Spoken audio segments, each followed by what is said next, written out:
and welcome to Season 3, Episode 4 of the Kept for Keeps podcast with Kerriann Wright.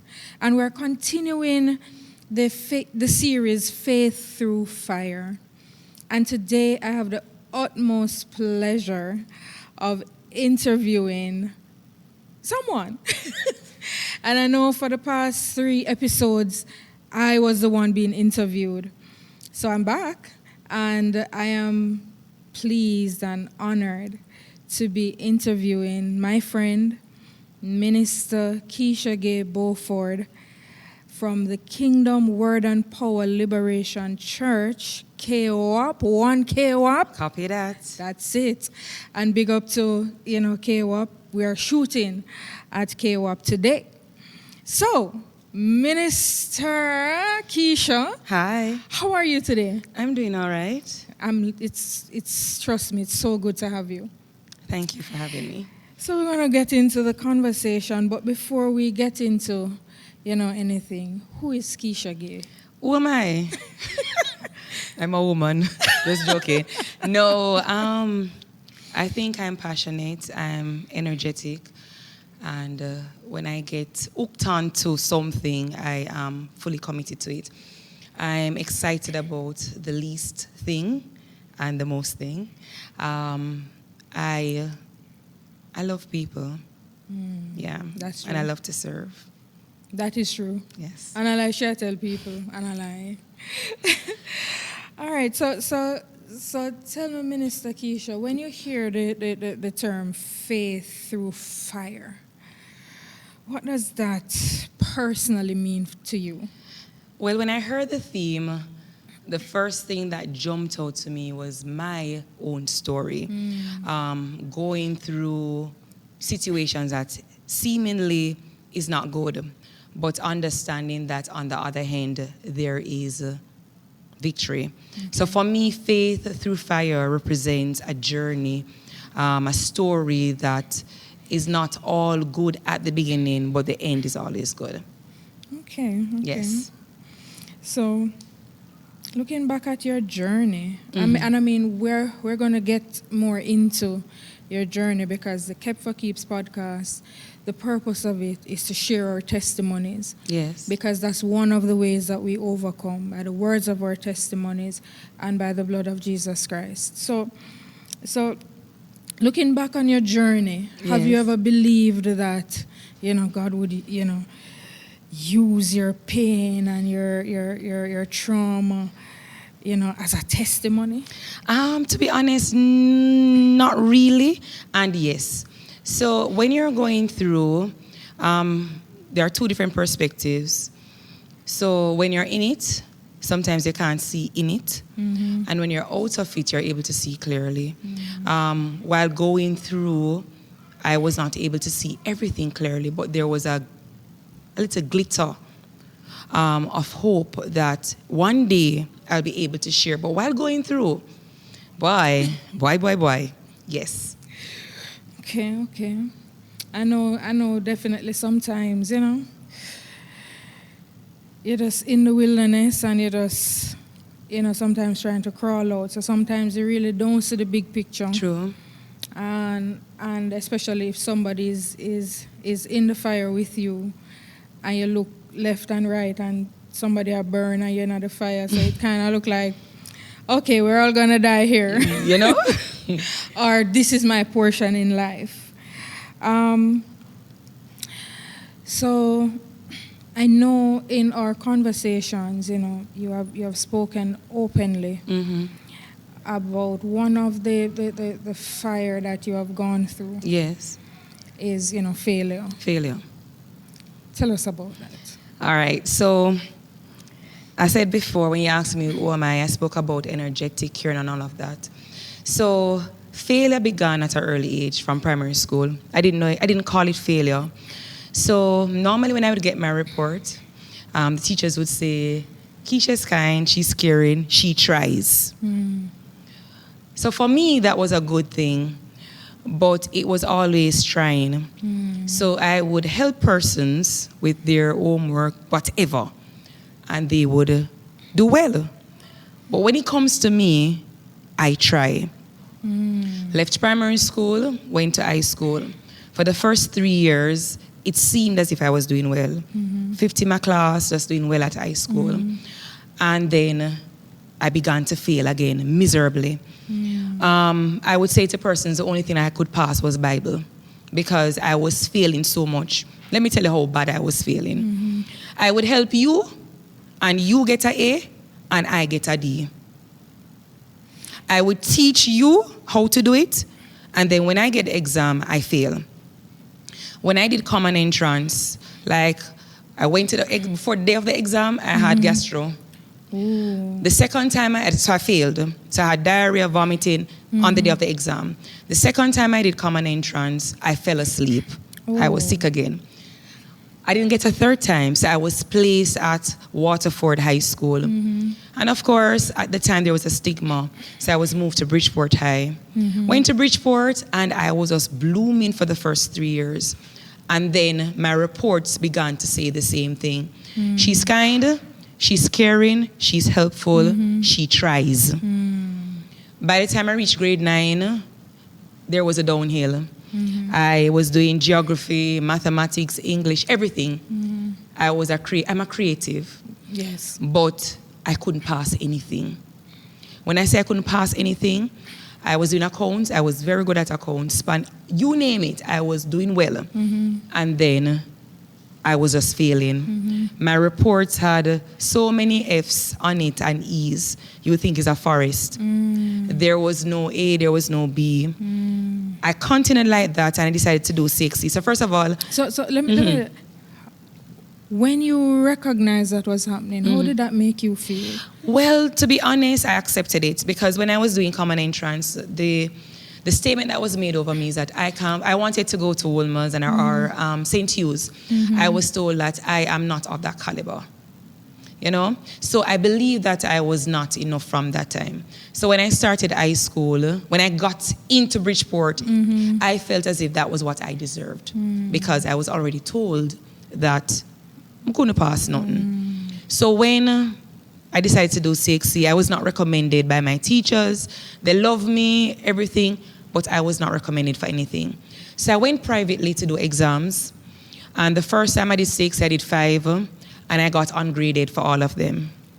The second, by the way, to cut the story, I know it's a long story. I did math 9 times, I did English 8 times, I did Geo 1 time, I did socials. I was doing subjects over and over and over and over, and I was just failing, to the point where at church it was a laughing issue when it came to August, September, when results would come out. Because everybody would be getting their scores, and poor Kesha failed again. So then it was a joke. You don't pass again. So I was just failing. It didn't stop there. I wanted to go to college, but we can't pass nothing. I remember I started praying, asking God to help me to... I didn't know about curses to that level. I didn't know about cycles. I didn't name it failure. But I would have dreams that I did the exam and I would see the big B, and then the B would turn into a F, or the B would turn into a resit. And before everybody was excited about their results, I would know months before that is a resit, but I couldn't tell anybody because I was ashamed. So I left high school. I went to ISAFE as a counselor, and I remember we used to introduce ourselves. Everybody would say, I am Kesha, I have this subject. When everybody said introduce yourself, I'm Kesha, I love Jesus. I don't have no sexy, I have nothing. Everybody was saying where they're going to UE this year. Right. I was going to go church. So that messed with me a lot. So eventually I started asking God to help me. And I started, so now I'm at resit number 8 with resit number 7 for English. And then the Lord started asking me to write stories to him. The first story I wrote was God's Grandeur. And I was talking about how God is nice and everything. And that's how I always started writing. I started writing from that time. I did English, I got a 3. Then I said, Then I did it over, and then I got a 2. So now my confidence was built. Then math now, again, it was the same story. I was very good at math. But for exams, I would fall asleep, I would be sick, or I would begin rubbing out everything and then write it over, then the time would be up. And it was a cycle. Didn't know about cycle, but I knew something was wrong. Right. I got 2 in English. Then I went back, I did math, I got a 5. Then the 9th time, I got a 3. And I was screaming, I was excited, I was ecstatic. Nobody understood the journey of failure, from ungraded to when everybody asks my mother, how much you get? How much you get? My mother would be so ashamed of me. And it was just shame, year after year after year. And I stopped telling people that I was doing exams because I was just failing. I applied to college. Them say, you can't come in, you don't have no subject. As a matter of fact, I failed the entrance test. And I say, you know what? It's not working. So because I had a strong background in ISCF and it was just Bible. The only thing I could pass was Bible. So I did quizzes. So I would tear up quiz, mash up everything. So all my energy was in reading Bible and everything was a quiz. So it was Bible. After passing math, I got 3 more subjects. And that boosted my confidence. But my journey didn't stop there. I went to Catholic College in Mandeville to start my teaching era. And I began to fail again. I did not see a B. It was just C. Got kicked out several times because couldn't pay the phones. I remember I was working at Love 101 at the time, and I remember some Catholic pastors, they felt sorry for me and they got money together and they helped to pay my semester. Right. And the teacher called me, it was Sister Stephanie, may the Lord rest her soul in peace. Yes. And she said to me, what's happening? Why are you failing so much? And I said, Sister, I don't know. And all my friends around me, I would teach them, I would study with them, but I was not able to pass. After that first year, they deregistered me because I wasn't doing well and I had too much monies to pay for resit. Right. I didn't stop. I got the money, I started again, 2nd year, 3rd year. What should have taken 4 years for Teachers College took me 8.5 years, by the way. Let me put that out there. So I had to stop. And I took a break. So I began doing everything else. I did short courses to compensate for the failure because I realized that when I did short courses, I was able to excel. I went to Bible school, I did media, I did story writing, I did decoration, I went to school, but I couldn't go to school long. Right. Long story short, I decided to go back to school and I went to Shortway. So by now, I did a diploma in teaching and I had 1 more year to do the degree. And I remember when I was doing my teaching practice, the invigilator decided that she wasn't paying attention and she said, you know what, you deserve a C. And my assessor was saying, no, miss, she did this. And it was I was marked for failure. I got a C again. And she said to me, whether or not you get a C or a B, it don't matter. You're still going to getting emotional. And I remember going to Shortwood, and I applied to Shortwood before and I failed. And I went back to Shortwood. This time I went back with the math and everything. And I got my first B. I know B may not be a big thing, but it was a big thing for me. B's I got my B. The first semester I got 5B. Look here. I got B's. Yes. I got B's. Nothing felt more fulfilling than getting B's. Yes. But by the time I reached semester 2, I was not comfortable with B's when I was helping persons and they were getting A+. Right. And I'm in a group and persons in the group getting A and my paper get a B. And I said, Lord, my friend Yanni, she looked to me and she said, Kesha must go and fast, you know, must pray. This thing Yes. must break. She said, you can't help me and me get A plus. And you get B and B minus. Something is wrong. And I went into prayer at that point and I said, God, change my story. And the other semesters going forward, I began getting A's. Yes. I can't remember when last I got an A. I can't remember when last I was able to smile and not hang down my head in shame because I tried so hard. And when you talk about going through the fire, for me it was failure. It was failure. It was failure. It was failure. It was a disappointment in persons around me. Their eyes, they could tell it. You could see it. You could feel it. But so tell me, what lessons you learned from failure that success wouldn't have taught you? From failure, one is that the more you do it, the better you get at it. Yes, I got better at math and not doing it over. Like, no. But, you know, I'm comfortable with the 3. But the more I did it, the more confidence I gained. And while it was painful doing it, it was costly doing it. Yes. It stirred something inside of me that if I put my mind to it, I can get it done. Right.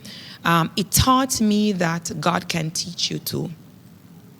I remember God teaching me how to write stories, writing about God's grandeur and the heavens and the glory and the firmament and the clouds. I began to use Bible knowledge to write about God's glory. And I got a 2.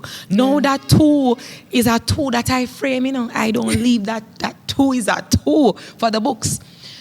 Failure teaches you how to bounce back. Not saying that there are different years that you have to experience failure. But that year of my life has taught me how to bounce back. Okay. So, listening to your story, I'm really encouraged. Yes.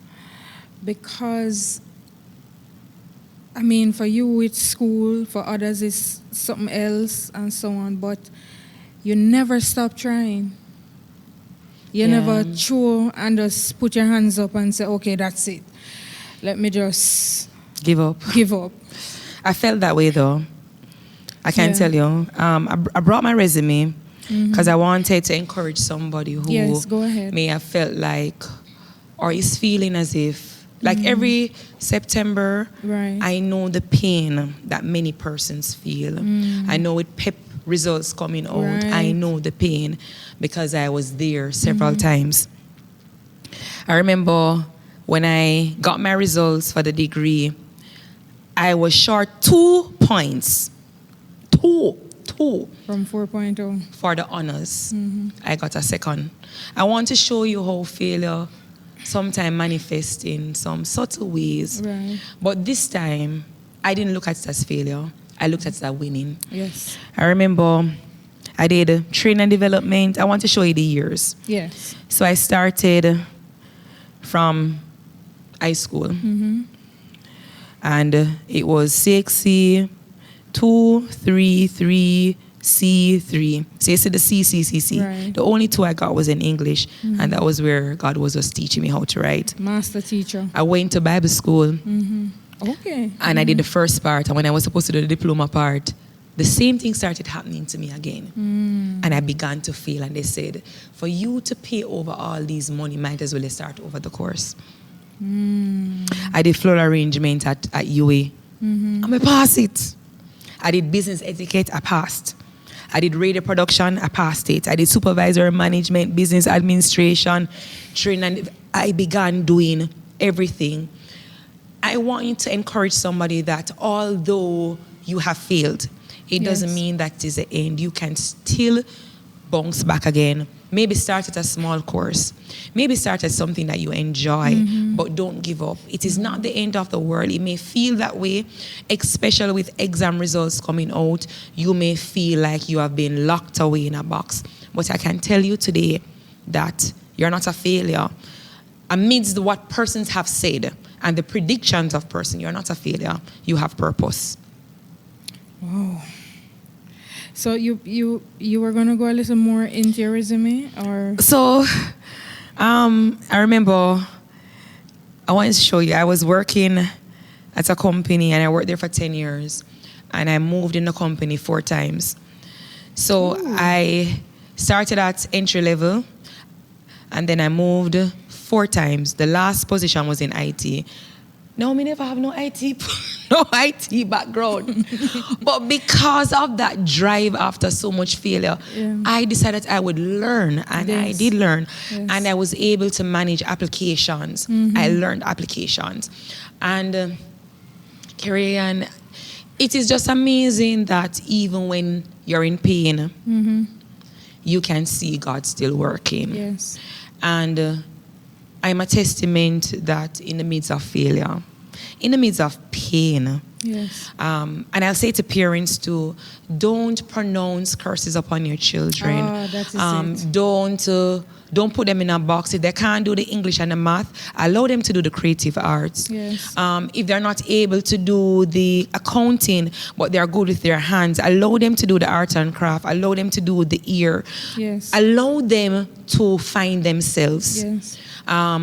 And persons around, watch it. Stop putting your mouth on people's children too. Yeah. You know, allow them to flourish. And encourage them. Yeah. When you see them fail this September, this August, or it seems as if it's failure, push them forward, because that helps a lot. Don't laugh at them. Don't make jokes about failure. It is already painful. Push them forward. Yes. Yeah. I could go further, but I know time is of the essence. Yes. But I'll leave it there. There's more stories to come, but failure isn't final. I like that. Failure isn't final. No. So I just wanted to hammer that for a minute. Yes. To our viewers, our listeners, that failure is not final. Failure isn't final. You know why it's not final? Because you're alive. Failure is not final because you're alive. I know it's a hard pill to swallow, but failure is not final because you're alive. The only time failure is final is when there is no more hope. Yes. There is always hope for you. And I want you to change your mindset to say you are able to do it again. It's not final. It's not final. So we have basically come to the end of this very encouraging episode. Thank you so much, Minister Kesha. Thank you for having me. For sharing. I mean, a lot of persons wouldn't want to openly talk about this, but it is important, and we have all gone through, like myself, you know. I never sat CXE math. I never sat it. Never, because the teacher was like, Kerriann, I spoke about it on episode 2, season 1, but the teacher was like, Kerriann, I sell tomato on market because she can't do math, she can't reach nowhere without maths. And I rested on that, and I wrote that. And so I never sat it. I went to college, I did their college math, their pre-college, and I passed. And I just want to say, when you say failure isn't final, it also reminded me of the time when I did calculus. And I just remember that word, that I can't reach out, I can't do maths, so I can't finish this degree. And I was crying in the exam, and the invigilator had to carry me to the bathroom and wash my face. It was one meltdown. And when the grade came out, I saw an F. And I went and I re-registered. When I went back in the class, thank God it was the same lecturer. He was like, Kerriann, what are you doing in the class? I said, sir, I fail. He said, what? How come you fail? I said, because I fail. I start ball again. When I looked at the grade, it was an A. Wow. It was an error. I mean, see, Yes, oh my God. The big A there, because I felt that. You failed already. I failed already.